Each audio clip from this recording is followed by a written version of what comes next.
Cody back here again with yet another Vinyl Finds video. It's been a good little while since the last time I've actually done a Vinyl Finds video. It's honestly been a while since I've uploaded a video at all. The last time I uploaded one, me and my friend Derek we actually went to this record shop called The Exchange down in Broad Ripple. Decent record store. I never actually had been there before until that day, and it wasn't the greatest, honestly. They had a lot of newer records. Didn't have a lot of like used ones or anything too spectacular. And then like the CDs too. They had them in a glass case. It was just very kind of difficult to look at them the way that they had it set up. And unfortunately, it is what it is. But decent store nonetheless. But I do have that video up if you haven't checked it out yet. The thing is, me and Derek actually went to a lot of different like thrift stores and vintage clothing stores as well. And unfortunately, it's like a lot of those places are playing, like Beatles music and the Doors and stuff like that. So I mean, just the stuff it would have been kind of hard for me to take that out and dub music over it. When then there's kind of when it makes sense. So I wasn't really able to use all the footage, but you kind of use what I had to. And of course at the Exchange, I think they're like playing Beatles music in there, so I had to kind of like put music over on top of it, but not necessarily the best videos, but maybe the next time we'll be a little bit better prepared for that. But speaking of record stores, I have gone to a couple in the last month or so, and I didn't pick up anything at the Exchange either. I didn't find anything that I just had to have, but it was actually just announced on Thursday that Irvington Vinyl was actually closing its doors at the end of this month, which is honestly very sad. Easily one of my favorite record stores in the area. I found a lot of good stuff there.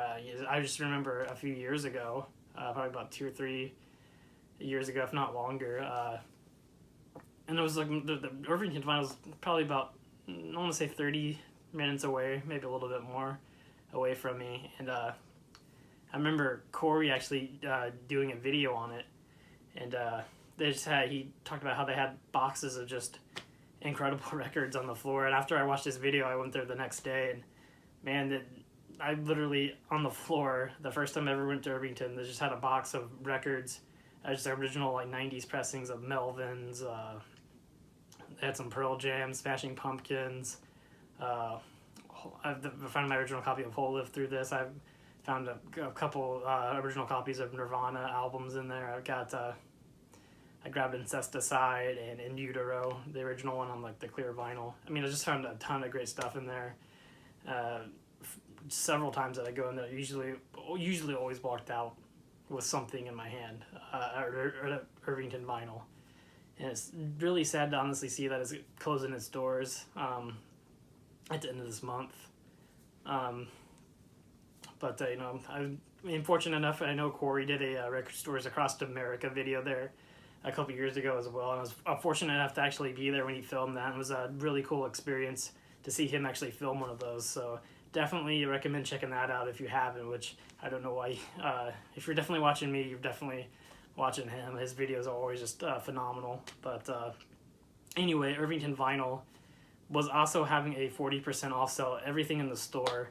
So I definitely had to make a stop there. The sale started on Friday. Unfortunately, I had to work all day on Friday. By the time I got off work, Irvington Vinyl was already closed, so I wasn't able to make it in there on Friday. And I guess they actually had a really good turnout all day that day, which is awesome for them. But I did make it in on Saturday, and there's a lot of stuff that was honestly already picked over. But I did probably buy about 10 records there of stuff that a lot of stuff that I just kind of wanted to get, and just didn't necessarily wanted to spend the full price on it. But a lot of that stuff with 40% off, you can't really beat. And I know that he said they're probably going to stay open until the end of the month. Obviously, if they're out of inventory or something, then maybe close earlier. But so far, I think the plan is just to have normal hours through the end of this month. But definitely very sad. I hate to see Irvington Vinyl go, but I am going to show you what I picked up at Irvington Vinyl. All this stuff was 40% off, so I couldn't really pass it up. The first album I got is the Music on Vinyl pressing of All Shook Down by The Replacements. I believe this is the the last album the Replacements released. Originally came out in 1990. It's just on the black vinyl. But a solid album from the Replacements. I'm gonna try to go through these kind of fast because I do have a decent amount of albums to show. And this one is just a Paul Westerberg solo album. Originally came out in 1999.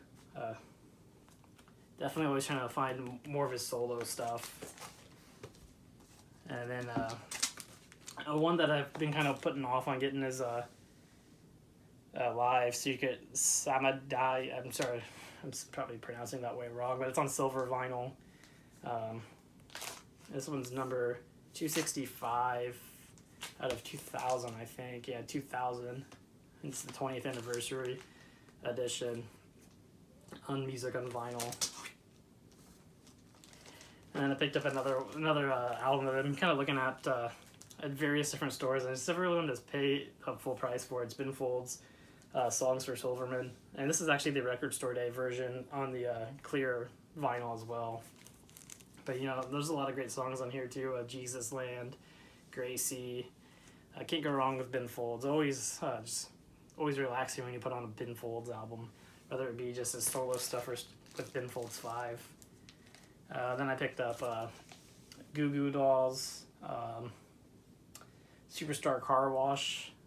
Not a giant Goo Goo Dolls fan. This is their the reissue of their album that came out originally in 1993. And not a terrible album, not a bad album. Just you kind of have to be. I kind of have to be in the mood to listen to the Goo Goo Dolls, but decent album.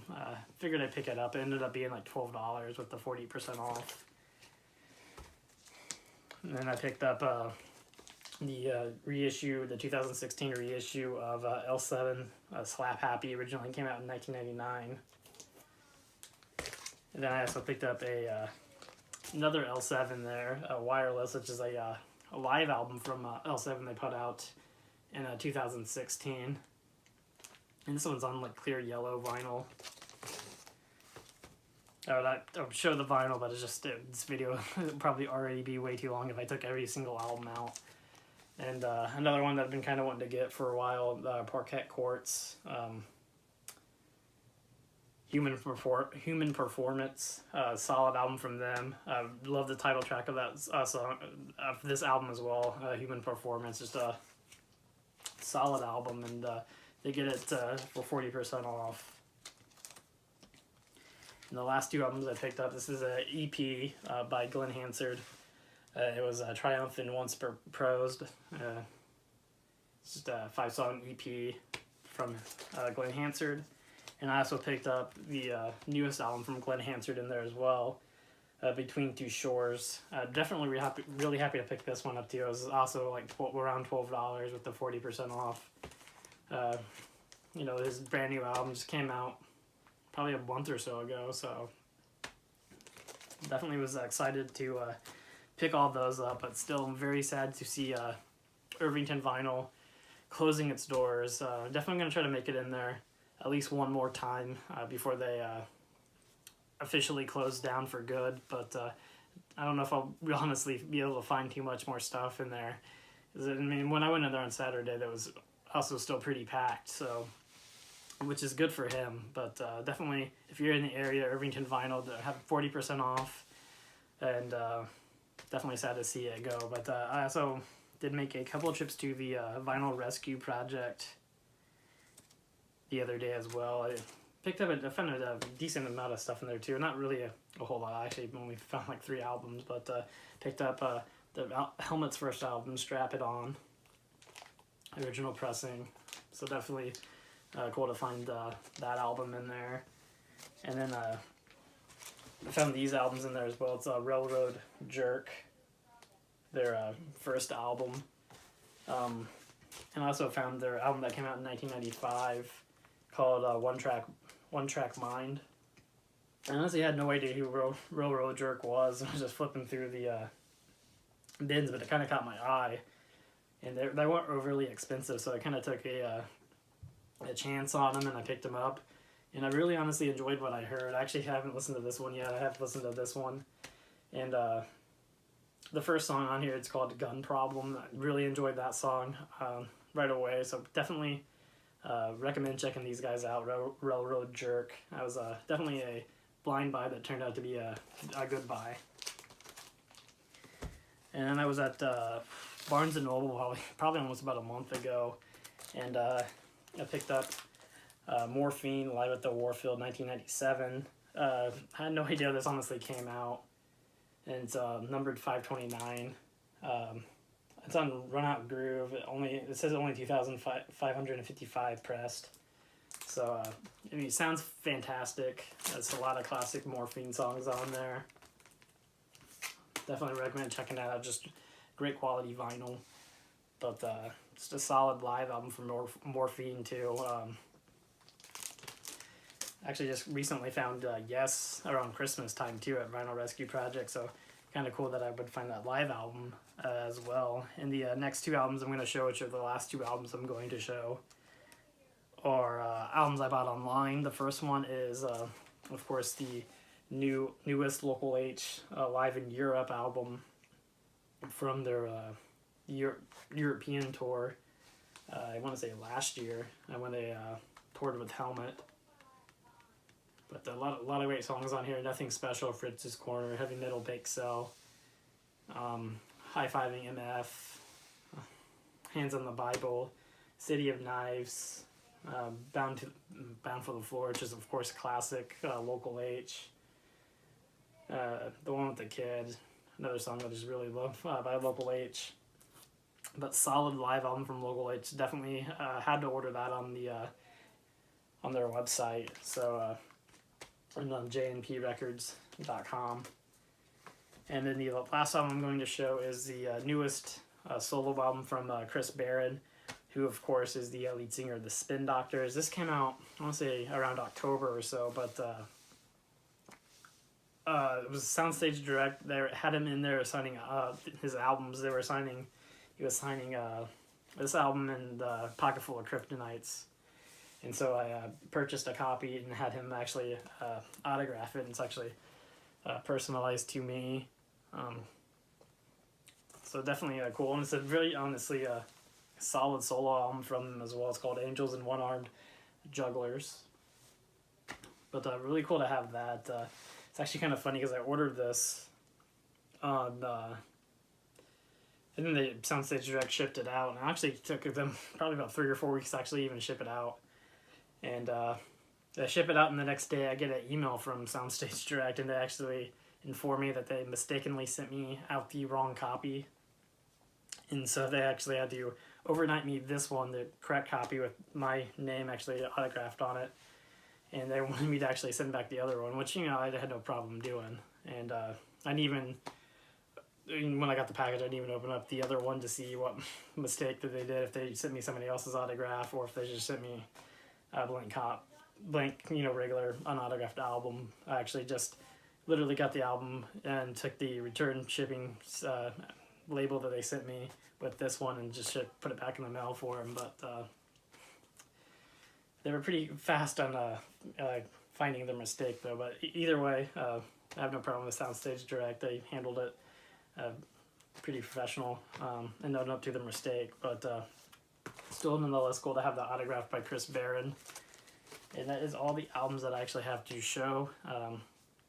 Hopefully not going to be too much longer until I have another one. I know Record Store Day is coming up. I'm actually really hoping that I'm able to get off work for it. It's actually going to be kind of challenging because getting off one Saturday is one thing, but unfortunately my brother is actually getting married the following Saturday after Record Store Day, so that's a Saturday that I unfortunately have to take off. So I don't know if I'm going to be able to get back-to-back Saturdays off, but I'm hoping that I can. I did ask, so we shall see. But nonetheless, I do have a couple of concerts finally coming up. I'm actually seeing Alice Cooper the end of this month. I think it's the 29th of March, and I got tickets. I'm actually going to 2 Smashing Pumpkins shows. I'm going to the one in Louisville, and then obviously the one in Indianapolis, and I'm seeing Pearl Jam in Chicago at Wrigley Field. Super excited about that, and of course both Dave Matthews shows here in Indiana I'll be at as well. But definitely looking forward to the summer, and I guess that's really all I have to say. Anyway, thanks again, guys, for watching.